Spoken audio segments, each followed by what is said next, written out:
Hello friends, स्वागत है आप सभी का पॉलिनोमियल्स के छठे लेक्चर में। पिछले लेक्चर में हम relation between zeros and coefficient of a cubic polynomial पढ़ चुके हैं और उसके पिछले लेक्चर में हमने लीनियर और क्वाड्रेटिक पॉलिनोमियल के लिए भी रिलेशन पढ़ लिया था। तो आज हम इस लेक्चर में एनसीईआरटी की एक्सरसाइज 2.2 को सॉल्व करेंगे, लेकिन उससे पहले आइए सबसे पहले क्यूबिक पॉलिनोमियल जिसका रिलेशन मैं आपको कल बताया था उनके कोएफिशिएंट और ज़ीरोज़ के बीच, उसका पहले एक क्वेश्चन जो एनसीईआरटी की एग्जांपल्स में दी गई है उसे सॉल्व करते हैं। तो देखिए ये क्वेश्चन जो है वो एनसीईआरटी के एग्जांपल से है। क्वेश्चन है verify that 3 - 1 and -1/3 are the zeros of the cubic polynomial P x is equal to 3x³ - 5x² - 11x - 3 and then verify the relationship between the zeros and the coefficient. तो सबसे पहले हमारे पास जो cubic polynomial दी गई है वो है 3x³ - 5x² - 11x - 3। और यहाँ आप ध्यान से पढ़ें तो ये वर्ड जो है वो वेरीफाई है। वेरीफाई का मतलब है चेक करना। यहाँ हमें जो है वो ज़ीरोज़ निकालने के लिए नहीं कहा जा रहा है, हमें बस वेरीफाई करना है कि 3 - 1 और -1/3 जो है वो गिवन क्यूबिक पॉलिनोमियल का ज़ीरोज़ है। तो आप जानते हैं ज़ीरोज़ वो रियल नंबर होता है किसी भी पॉलिनोमियल का जो उस पॉलिनोमियल में डालने पर जो है वो पॉलिनोमियल की वैल्यू ज़ीरो हो जाती है, तब हम उस रियल नंबर को ज़ीरोज़ ऑफ दैट पॉलिनोमियल कहते हैं। तो हमें चेक करना है, तो अगर हम ये सब नंबर डालें और पॉलिनोमियल की वैल्यू जो है वो ज़ीरो आ जाए हर एक केस में, तो हम कहेंगे कि ये तीनों जो नंबर्स हैं वो क्यूबिक पॉलिनोमियल जो गिवन क्यूबिक पॉलिनोमियल है उसका ज़ीरोज़ है। तो देखिए सबसे पहले 3 के लिए चेक करते हैं। 3 इंटू एक्स की जगह पे 3 डालिए, 3³ - 5 इंटू 3² - 11 इंटू 3 - 3। यहाँ देखिए 3 इंटू और ये हो जाएगा 3 का क्यूब 27 -5 इंटू 3 का स्क्वायर हो जाएगा 9 -33 और -3। और यहाँ 27 इंटू 3 हो जाएगा हमारा 81, 9 into 5 45 -33 -3। This is equal to 81 ये हमारा है और इन तीनों को हम जोड़ सकते हैं। तो ये हो जाएगा 3 3 6 और 5 11 का एक कैरी 1, 4 3 7 और एक 8, तो -81 -81 ये हमारा ज़ीरो आ गया। तो पी एक्स की जगह पे 3 डालने पर जो है वो पॉलिनोमियल की वैल्यू ज़ीरो हो गई, यानी कि 3 जो है वो ज़ीरोज़ है। उसके अलावा दूसरा आप चेक करते हैं तो p - 1 इज इक्वल टू 3, 1 के जगह x के जगह पे -1 डाल दीजिए, -5 -1 का square -11 into -1 -3। This is equal to 3 -3 हो जाएगा, -1 का क्यूब -1 होता है, -5 हो जाएगा, -1 का स्क्वायर 1 हो जाएगा, ये प्लस हो जाएगा 11 -3। दिस इज इक्वल टू ये हमारा +11 है और ये 5 3 8 और 3 11 -11 हो गया, ये भी ज़ीरो हो गया। इसका मतलब p जो -1 है वो भी गिवन पॉलिनोमियल पी एक्स का ज़ीरोज़ है। उसके अलावा हम बात करते हैं तीसरे की जो कि -1/3 है। तो p -1/3 डालते हैं, तो 3 इंटू -1/3 का क्यूब -5 इंटू -1/3 का स्क्वायर -11 इंटू -1/3 -3, 3 और ये हो जाएगा हमारा -1/27 -5 और ये हमारा हो जाएगा 1/9 और ये +11/3 और ये -3, ये हो जाएगा -1/9 और ये हो जाएगा -5/9 और ये हो जाएगा +11/3 -3। एलसीएम हमारा 9 आने वाला है, तो ये 9 हो गया, ये -1 ये -5 और ये +33 और ये -27। दिस इज इक्वल टू ये देखिए +33 और 27 5 32 और 1 33 -33/9 यानी कि 0/9 यानी कि 0। तो -1/3 के लिए भी पॉलिनोमियल की वैल्यू जो है वो 0 आ गई। इसका मतलब ये हुआ तीनों के लिए आ गया। इसका मतलब ये है कि 3 - 1 और -1/3 जो है वो ज़ीरोज़ है। ये हमने वेरीफाइड कर लिया। So 3 - 1 and -1/3 are the zeros of P x का जो है वो ज़ीरोज़ है और ये हमने वेरीफाइड कर दिया। अब हम रिलेशन की बात करने जा रहे हैं। तो रिलेशन में हम सबसे पहले मान लेते हैं कि लेट अल्फ़ा जो है वो अल्फ़ा बीटा गामा 3 ज़ीरोज़ है। अल्फ़ा को हम 3 मान लेते हैं, बीटा को जो है वो हम -1 मान लेते हैं और गामा को जो है वो हम -1/3 मान लेते हैं। तो हम जानते हैं सम ऑफ़ ज़ीरोज़ की अगर हम बात करें, सम ऑफ़ ज़ीरोज़ की बात करें जो कि alpha plus beta plus gamma के बराबर होगा। और alpha plus beta plus gamma अगर करें तो ये हो जाएगा 3 - 1/3, यानी इसको अगर सही से लिखा जाए तो +-1/3 हो जाएगा और ये +-1 हो जाएगा। यानी कि मैं फिर से लिख रहा हूँ 3 + -1 + -1/3 के बराबर हो जाएगा। तो यहाँ से देखिए 3 - 1 - 1/3 एलसीएम लेंगे 3 इंटू 3 9 -3 -1/3 इज इक्वल टू हो जाएगा 9 में से 4 गया यानी कि 5/3 5/3 हो गया। ठीक है, अब ये देखिए, और ये किसके बराबर होता था, b बाई ए के बराबर होता था। तो हम देख लेते हैं कि ये b बाई ए के बराबर है कि नहीं है। तो यहाँ देखिए b हमारे माइनस b बाई ए के बराबर होता था। तो यहाँ पे देखिए इसको हम क्या लिख सकते हैं, -(-5) लिख सकते हैं, बाई 3 लिख सकते हैं। और ये देखिए माइनस और -5 क्या है, कोएफिशिएंट ऑफ एक्स स्क्वायर है। तो ये कोएफिशिएंट ऑफ एक्स स्क्वायर हो गया, डिवाइडेड बाई 3 क्या है, कोएफिशिएंट ऑफ एक्स क्यूब है।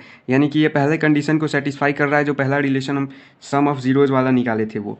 चलिए अब दूसरे, यहाँ पे देख सकते हैं आप, minus coefficient of x square आया और कोएफिशिएंट ऑफ एक्स क्यूब आया, यानी पहले रिलेशन को ये सेटिस्फाई कर रहा है। अब दूसरे रिलेशन की बात करते हैं, प्रोडक्ट ऑफ जीरोज़ की बात करते हैं।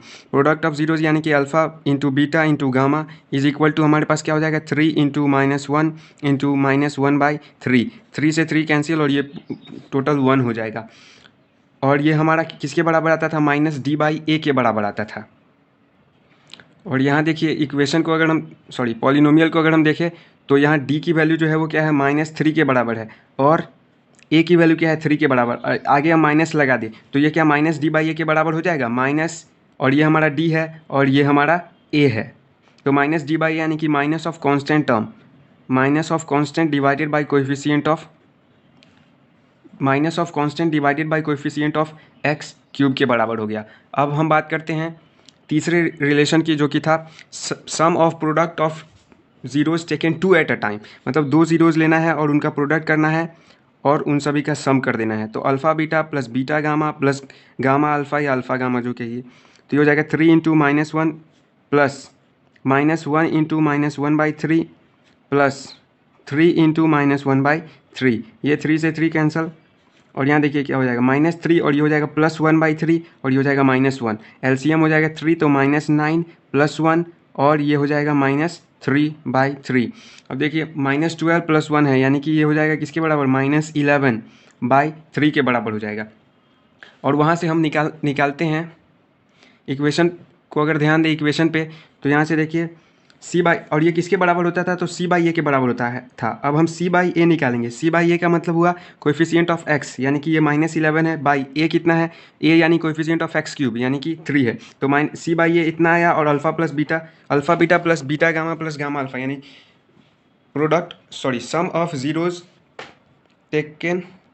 सम of product of zeros taken 2 at a time. ठीक है, तो इसकी वैल्यू और इसकी वैल्यू, c/a की वैल्यू और इसकी वैल्यू दोनों की -11/3 सेम आया है। इसका मतलब ये दोनों आपस में बराबर है, यानी कि ये c/a के बराबर हो गया, यानी कि coefficient of x divided by coefficient of x cube, यानी कि हमारा तीनों रिलेशन भी यहाँ सेटिस्फाई हो गया है, वेरीफाइड हो गया है, जो क्वेश्चन में हमें बताना था।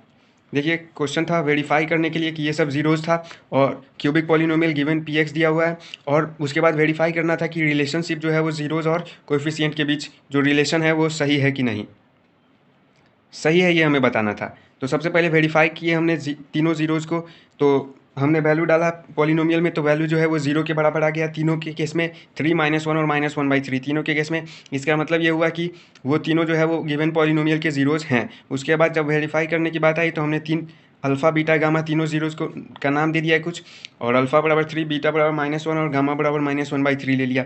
उसके बाद हम सम ऑफ जीरोज़ पे गए, सम ऑफ जीरोज़ किए और -b/a निकाले। दोनों का वैल्यू जो था वो बराबर आ रहा था, यानी कि पहला जो रिलेशन था वो होल्ड कर रहा है, पहला रिलेशन वेरीफाई हो गया। उसके अलावा alpha beta gamma product of zeros निकाले और वो -d/a के बराबर आया, यानी कि दूसरा भी रिलेशन हो गया वेरीफाइड। उसके अलावा तीसरा रिलेशन जो हमारा था sum of product of zeros taken 2 at a time, वो भी जो है वो c/a के बराबर आ गया और वो भी सेटिस्फाइड हो गया। तो चलिए अब बात करते हैं हम एक्सरसाइज 2.2 की, उसको सॉल्व करने की कोशिश करते हैं। तो एक्सरसाइज 2.2 का जो पहला क्वेश्चन है वो कह रहा है कि find the zeros of following quadratic polynomial and verify the relationship between zeros and coefficient. हमें सबसे पहले गिवन क्वाड्रेटिक पॉलिनोमियल्स का जीरोज निकालना है, और उसके बाद जो दो रिलेशंस है प्रोडक्ट ऑफ जीरोज और सम ऑफ जीरोज उनको वेरीफाई करना है। तो सबसे पहले फर्स्ट क्वेश्चन मैं लिख ले रहा हूँ। पहला क्वेश्चन है यहाँ पे फर्स्ट जो है वो px is equal to x² - 2x - 8 दिया गया है। तो सबसे पहले हम इसका जीरोज़ निकालेंगे, और जीरोज़ मैं निकालना आपको बता चुका हूँ पिछले लेक्चर्स में। तो यहाँ देख सकते हैं आप, सबसे पहले px को 0 के बराबर करेंगे, तो यहाँ से x² - 2x - 8 जो है वो 0 के बराबर हो गया, और ये क्वाड्रेटिक इक्वेशन बन गया। और इसे हम स्प्लिटिंग द मिडिल टर्म से मेथड से जो है वो सॉल्व करेंगे फैक्टराइज करके। तो यहाँ देखिए सबसे पहले इन दोनों टर्म को मल्टीप्लाई करते हैं विथ साइन, तो 8 इंटू एक्स स्क्वायर हो जाएगा 8x² और -8 है इसलिए -8x² हो गया। और इस बीच वाले को -2x को जो है वो हम इस तरह दो पार्ट में स्प्लिट करते हैं ताकि उनका जो सम हो वो -2 के ही बराबर हो और जो प्रोडक्ट हो वो इन दोनों के प्रोडक्ट यानी इसके बराबर हो। तो -2x को हम किस तरह तोड़ेंगे ताकि इसके बराबर हो जाए, तो -2x को हम इस तरह तोड़ सकते हैं -4x + 2x। देखिए इनका सम जो है वो इसके बराबर आ रहा है, ये इसके बराबर है, इनका सम जो है इसके बराबर आ रहा है, जबकि इनका प्रोडक्ट जब करेंगे तो इसके बराबर आ जाएगा। तो हम इसको हम ऐसे लिख सकते हैं -4x + 2x - 8 = 0। दोनों में से x कॉमन ले सकते हैं, दोनों में x कॉमन है तो x कॉमन ले लिए तो यहाँ बचा x माइनस यहाँ बचा 4 प्लस यहाँ 2 कॉमन ले लिए तो यहाँ बचा x यहाँ बचा -4 = 0। अब दोनों में x - 4 कॉमन है तो x - 4 दोनों में से कॉमन ले लिए, यहाँ क्या बचा x, बीच का साइन प्लस और यहाँ क्या है 2 = 0। तो अब दो नंबर का जो प्रोडक्ट है वो 0 के बराबर है, इसका मतलब या तो ये 0 नहीं तो ये 0। तो x की वैल्यू यहाँ से 4 आ गई या फिर x की वैल्यू -2 होगी। इसका मतलब ये हुआ कि 4 और -2 जो है वो हमारा ज़ीरोज़ है जो गिवन पॉलिनोमियल है उसका, यानी कि 4 and -2 are the zeros of given quadratic polynomial. Given quadratic polynomial का ज़ीरोज़ हो गया 4 और 2। अब हम सम ऑफ ज़ीरोज़, अब हम रिलेशन वेरीफाई करते हैं। तो सम ऑफ ज़ीरोज़ की अगर हम बात करें तो सम ऑफ ज़ीरोज़ बराबर हो जाएगा 4 + -2 यानी कि हो जाएगा 4 - 2 यानी कि बराबर हो जाएगा 2 के। और हम -b/a निकालते हैं तो -b/a बराबर क्या होगा -b, यानी कि माइनस ऑफ b क्या है -2 के बराबर है और a क्या है 1 के बराबर है। b क्या होता है कोएफिशिएंट ऑफ x, a क्या होता है कोएफिशिएंट ऑफ x²। तो ये बराबर हो जाएगा किसके 2 के, यानी कि ये दोनों आपस में बराबर हो गया, यानी कि ये बराबर हो गया -b/a के। -b का मतलब हो गया minus of coefficient of x divided by coefficient of x²। अब हम प्रोडक्ट ऑफ ज़ीरोज़ की बात करते हैं। प्रोडक्ट ऑफ ज़ीरोज़ की बात करते हैं तो ये हो जाएगा 4 × -2 जो कि बराबर होगा -8 के, और जो कि बराबर है इसको हम लिख सकते हैं -8/, नीचे कुछ नहीं यानी कि 1, -8/1 और -8 देख लीजिए किसके बराबर है, c के बराबर है, और 1 जो है वो a के बराबर है, यानी कि c/a हो गया, यानी कि constant term divided by coefficient of x²। तो ये हमारा रिलेशन जो है वो वेरीफाई हो गया। चलिए बात करते हैं फर्स्ट के सेकेंड की। तो फर्स्ट के सेकेंड में हमारे पास दिया हुआ है 4s² - 4s + 1। तो सबसे पहले हम मान लेते हैं कि हमारे पास जो पॉलिनोमियल दिया गया है वो px बराबर है 4s² - 4s, सॉरी यहाँ ये मैंने गलती कर दिया, यहाँ x नहीं लिखाएगा। देखिए वेरिएबल जो है यहाँ पे क्या है s है, जबकि यहाँ पे इसलिए यहाँ पे s ही लिखना होगा आपको। जैसे यहाँ पे जो है वो पिछले क्वेश्चन में x के टर्म्स में था हमारा एक्सप्रेशन पॉलिनोमियल, तो हमने px लिखा था। यहाँ पे हमारा किस टर्म में है तो s के टर्म में है, तो यहाँ हम s ही लिखेंगे। तो ये ps = 4s² - 4s + 1 हो गया। अब फॉर ज़ीरोज़ निकालने के लिए हमें क्या करेंगे, ps को जो है वो 0 के बराबर कर देंगे। ps को 0 के बराबर करने का मतलब है कि 4s² - 4s + 1 को 0 के बराबर कर देना। अब इन दोनों को सबसे पहले गुना करते हैं, इन दोनों को सबसे पहले गुना करेंगे तो ये हो जाएगा 4s² के बराबर हो जाएगा। और इस 4s को इस तरह से तोड़ना है दो पार्ट में, ताकि दोनों का जो सम हो वो -4s के बराबर हो, जबकि प्रोडक्ट जो हो वो 4s² के बराबर हो। तो इसे हम कैसे तोड़ सकते हैं, तो 4s² - 2s में हम तोड़ सकते हैं, +1 = 3। देखिए दोनों का सम जो है -4s के बराबर, दोनों का प्रोडक्ट जो है वो 4s² के बराबर हो जाएगा। दिस इम्प्लाइज यहाँ से 2s जो होगा वो कॉमन आ जाएगा, तो यहाँ बचा 2s - 1 -1 कॉमन हो गया तो 2s - 1 दिस = 0। तो 2s - 1 × 2s - 1, 2s - 1 कॉमन ले लिए तो यहाँ बचा 2s और यहाँ बचा -1 = 0। तो यहाँ से जब ये 0 के बराबर होगा तो 2s - 1 = 0 और ये 0 के बराबर 2s - 1 = 0, तो s हो जाएगा 1/2 और यहाँ पे भी s हो जाएगा 1/2। हालांकि ये सीधा देखने में ही लग रहा था कि ये 2s - 1 का जो है वो होल स्क्वायर है, तो आप वहाँ से भी तोड़ सकते थे, डायरेक्ट लिख सकते थे 0 के बराबर करके, लेकिन आप इस तरह फैक्टराइज भी कर सकते हैं, दोनों बार सेम ही आंसर आएगा। इसका मतलब s की वैल्यू 1/2 और 1/2 हुई जब ps की वैल्यू 0 हुई। इसका मतलब क्या हुआ कि 1/2, 1/2 जो है वो क्या है, ज़ीरोज़ है गिवन पॉलिनोमियल px का, ठीक है। और यहाँ आप देख सकते हैं कि यहाँ ज़ीरोज़ जो है वो इक्वल है। मैं बता चुका हूँ कि जो ज़ीरोज़ आएंगे वो डिस्टिंक्ट भी हो सकते हैं, 2 डिस्टिंक्ट ज़ीरोज़ या फिर 2 इक्वल ज़ीरोज़ या फिर इमेजिनरी ज़ीरो यानी कि नॉन रियल, मतलब रियल नंबर्स नो ज़ीरोज़ आएंगे। ये मैं आपको सेकेंड या थर्ड लेक्चर में बता चुका हूँ। अब हम वेरीफाई करते हैं सम ऑफ ज़ीरोज़ को। तो सम ऑफ ज़ीरोज़ की अगर बात करें तो 1/2 + 1/2 इज इक्वल टू हो जाएगा 1k, और 1k, और इसको हम क्या लिख सकते हैं, ये हमारा हो गया। और माइनस b/a को हम लिख रहे हैं, माइनस b/a यानी कि minus of coefficient of s यानी कि जो -4 है by coefficient of s square यानी कि 4 है, is equal to 4/4 is equal to 1 हो गया, जो कि ये दोनों आपस में बराबर है। तो आप इसको minus b/a is equal to minus coefficient of x divided by coefficient of x square लिख सकते हैं। चलिए ये भी हमारा हो गया। अब बात करते हैं तीसरे क्वेश्चन की। तो फर्स्ट का जो थर्ड क्वेश्चन है वो हमारे पास ये है। सबसे पहले हम px मान लेंगे कि px पॉलिनोमियल हमारा है 6x स्क्वायर -3 -7x। तो सबसे पहले हम क्या करेंगे, इसको स्टैंडर्ड फॉर्म में करेंगे, लिखेंगे। पॉलिनोमियल को स्टैंडर्ड फॉर्म में लिखने का मतलब होता है decreasing order of power of x, यानी कि यहाँ x की पावर 2 है, यहाँ x नहीं है तो x की पावर 0 होगी, और यहाँ x है तो x की पावर क्या है, 1 है। तो यहाँ 2 0 1, ये डिक्रीजिंग ऑर्डर है नहीं, तो सबसे पहले इसको हम डिक्रीजिंग ऑर्डर में लिखेंगे, यानी कि इस पॉलिनोमियल को हम स्टैंडर्ड फॉर्म में लिखेंगे, यानी 6x स्क्वायर -7x को इधर लिखेंगे, फिर -3।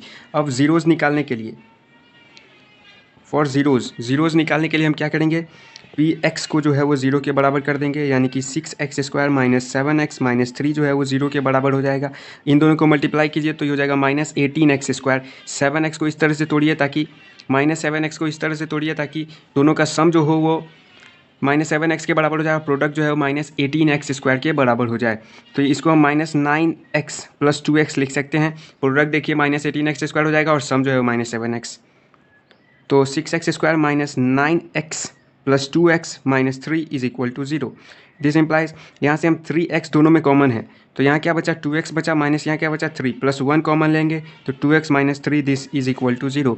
यहाँ से हमारे पास 3x + 1 और 2x - 1 हमने कॉमन लिया, तो 2x - 3 सॉरी, ये 0 के बराबर हो जाएगा। तो एक बार 2x - 3 को 0 के बराबर, या फिर 3x + 1 0 के बराबर, x की वैल्यू जो है वो 3/2 आएगी, और यहाँ पे x की वैल्यू जो है वो -1/3 होगी। तो देयरफॉर 3/2 और -1/3 जो है वो हमारा क्या है, ज़ीरोज़ ऑफ px है, ज़ीरोज़ ऑफ px है।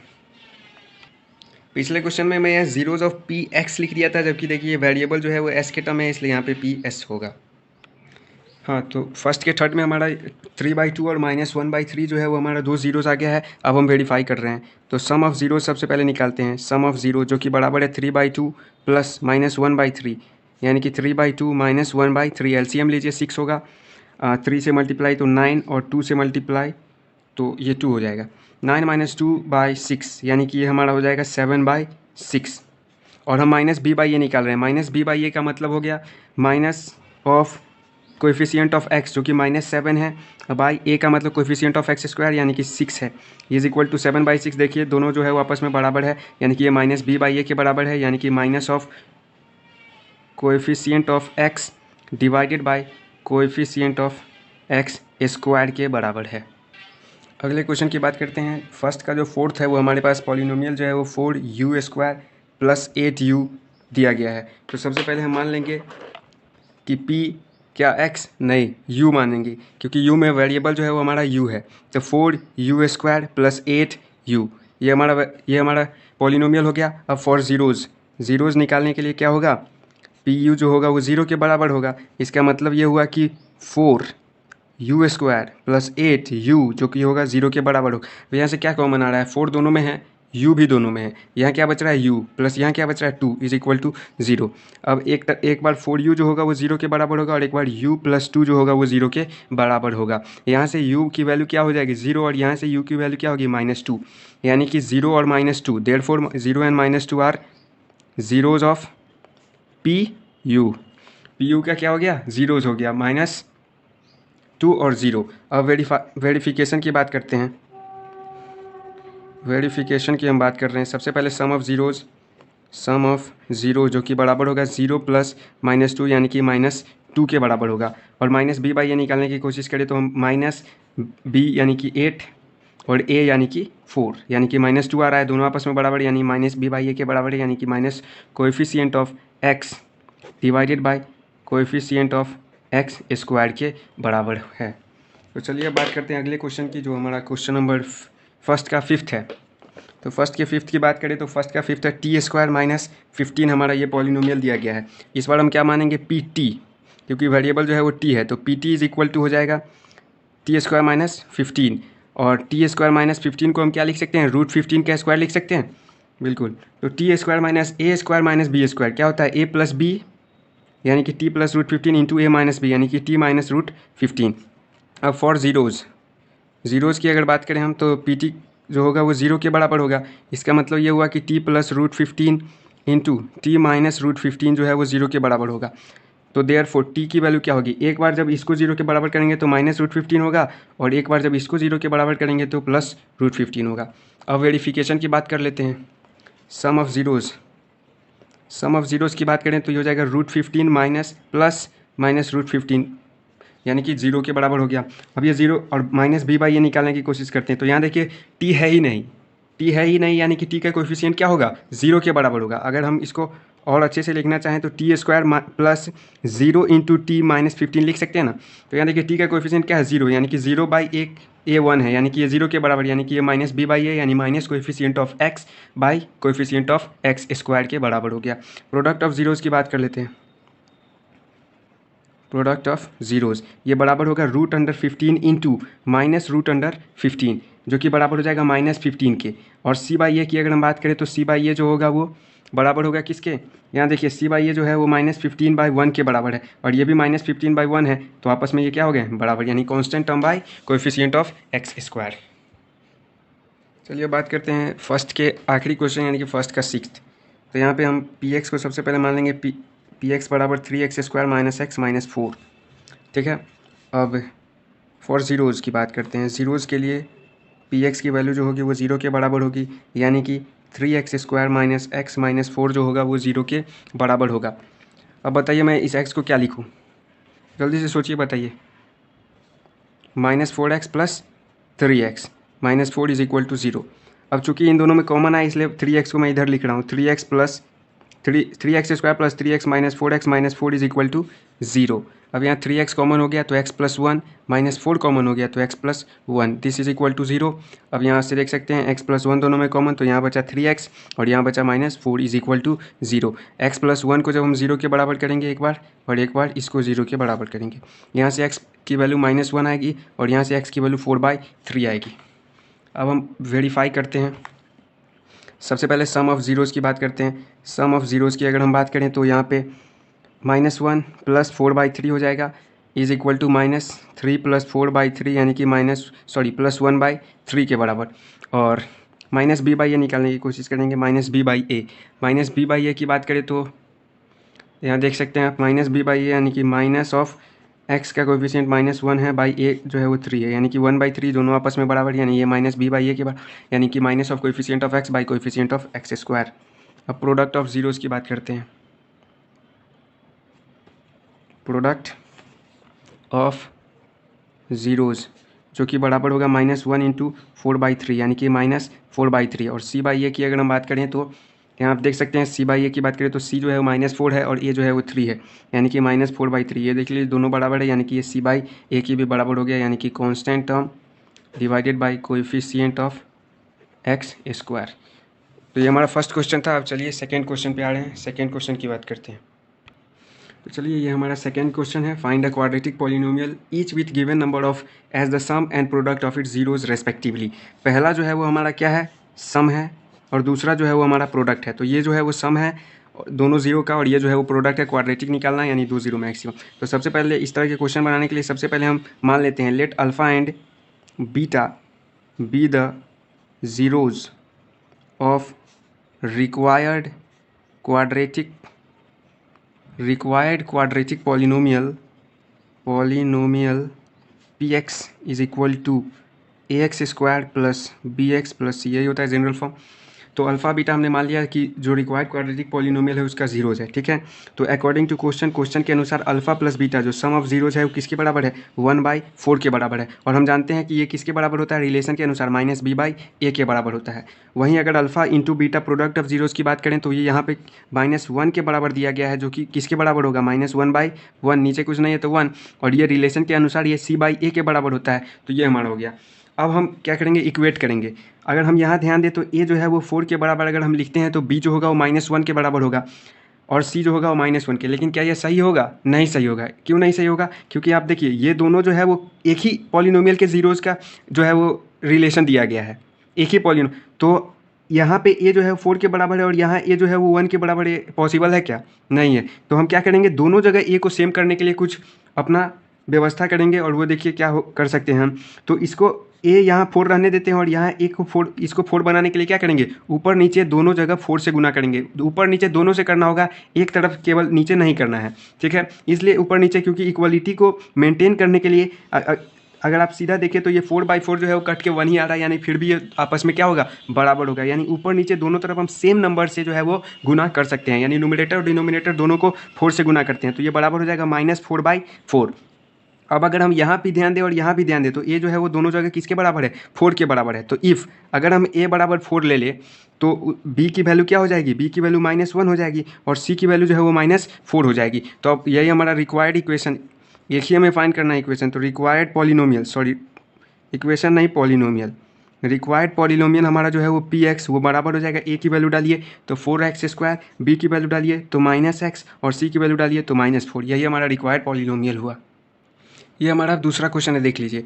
सब में इसी तरह अल्फ़ा बीटा ये सब लिखना है, मैं सीधे बना रहा हूँ। तो हमने हमारे पास क्वेश्चन के अनुसार जो है वो अल्फ़ा प्लस बीटा जो है वो √2 के बराबर है और ये किसके बराबर होता है, नीचे कुछ नहीं यानी कि 1, और ये बराबर होता है -b/a रिलेशन के अनुसार। और alpha into product of zero जो है 1/3 दिया हुआ है और ये रिलेशन के अनुसार c/a के बराबर होता है। अगर हम यहाँ a देखें तो a जो है यहाँ पे 1 के बराबर है, जबकि यहाँ देखें तो a जो है वो 3 के बराबर। तो इसको 3 बनाने के लिए हम क्या करेंगे, ऊपर नीचे दोनों जगह 3 से गुना कर देंगे। तो अब ये किसके बराबर हो जाएगा, अब ये बराबर हो जाएगा 3√2/3 के।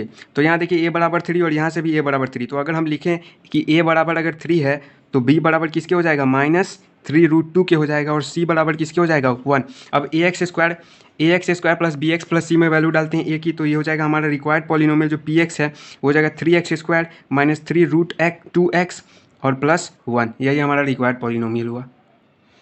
क्वेश्चन 4th, 3rd और जो 5th है मैं वो तीनों आपके लिए छोड़ दे रहा हूँ, वो सब आसान है, आप बना लेंगे।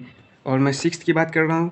तो यहाँ पे देखिए 4 और 1 दिया हुआ है, यानी कि अल्फ़ा प्लस बीटा की वैल्यू जो है वो 4 है और अल्फ़ा इंटू बीटा की वैल्यू जो है 1 है और ये 4 यानी कि 4/1 है और ये -b/a के बराबर होता है और ये 1 यानी कि 1/1 है और ये c/a के बराबर। यहाँ देखिए a जो है वो दोनों तरफ क्या है, सेम है, यानी कि a बराबर हम अगर 1 ले, इफ़ a = 1 हम ले तो b जो है वो किसके बराबर होगा, -4 के, और c जो है वो किसके बराबर हो जाएगा, 1 के। तो रिक्वायर्ड पॉलिनोमियल क्या हो जाएगा,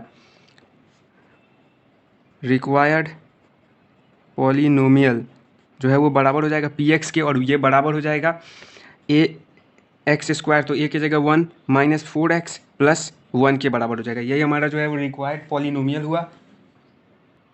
तो गाइज़ आज का लेक्चर यहीं पे समाप्त करते हैं। अगले लेक्चर में मैं आपको डिवीज़न एल्गोरिदम पढ़ाऊँगा कि कैसे किसी पॉलिनोमियल को दूसरे पॉलिनोमियल से डिवाइड करते हैं। So friends, thanks for watching.